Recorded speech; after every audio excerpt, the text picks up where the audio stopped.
Hello guys, gawa tayo ng pang lunch. So, nagawa ko na po yung sa akin ang hello? Okay.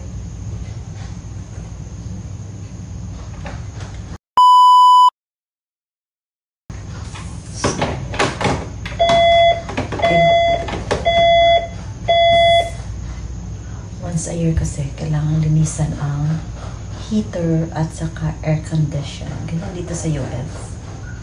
So, ready na po yung lunch. Yan, lunch nila. Chicken sandwich.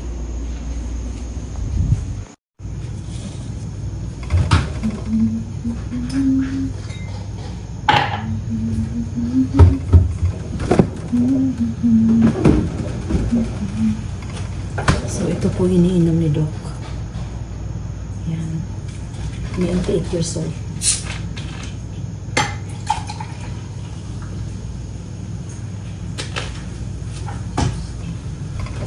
You did that very well.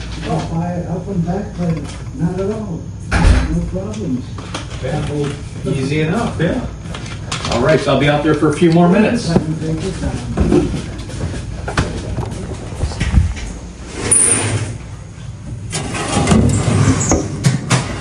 So, ako rin, gawa din ako ng pang-lunch ko. Sabay ako sa amo ko. Ayaw nila na wala akong makain, kaya hindi nga ako nagbaon. Kasi, alam ko, included ako sa meal. So, chicken salad po to, galing Costco. But for me, ang ginamit kong bread is a challah bread, Jewish bread.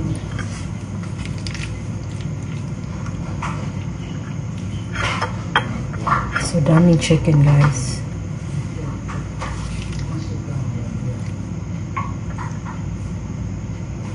You want to watch it? Huh? Hey? Don't you want to watch him? What would you like to drink, madams? What was that? What would you like to drink? Drink? Yes. Oh, wait a minute. Milk. Milk? Half a glass. Okay. I'll go get your lunch. You know what? I don't think I have a lot of order tomorrow. I put butter in there. You put what? Butter. You know what? I'm tired. We're tired from not doing Not anything. doing anything. That's right. Kanina na.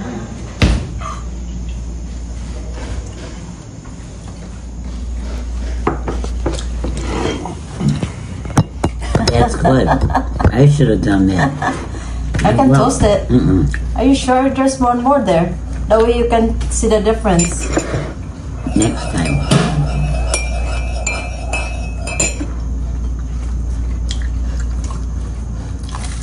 When did you do that thing I saw you on?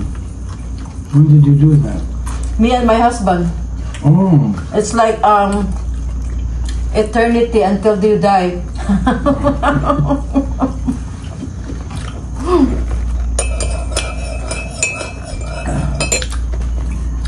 Why did you wait again? I forgot. For What? him to come in January.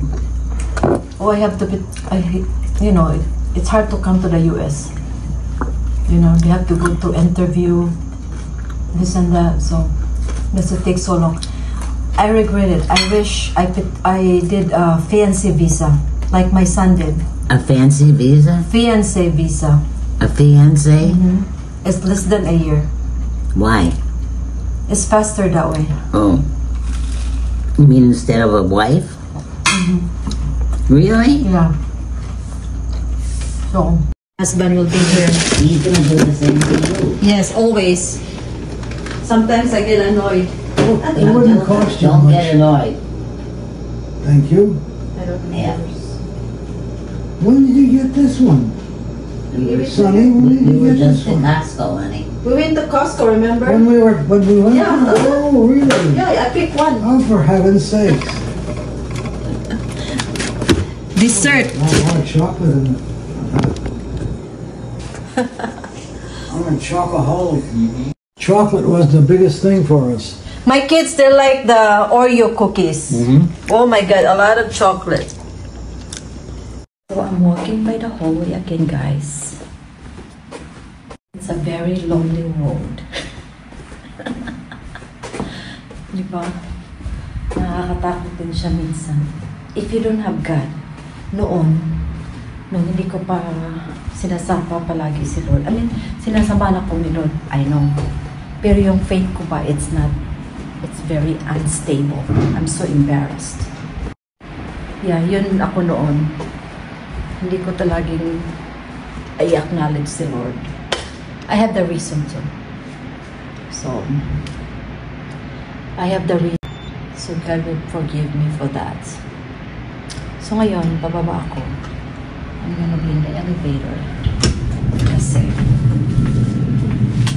sabi ng amo kong babae, she suspect na nandito na yung package para panglinis ng carpet. So, I want something to do, guys. Kailangan ko talaga may akong gagawin.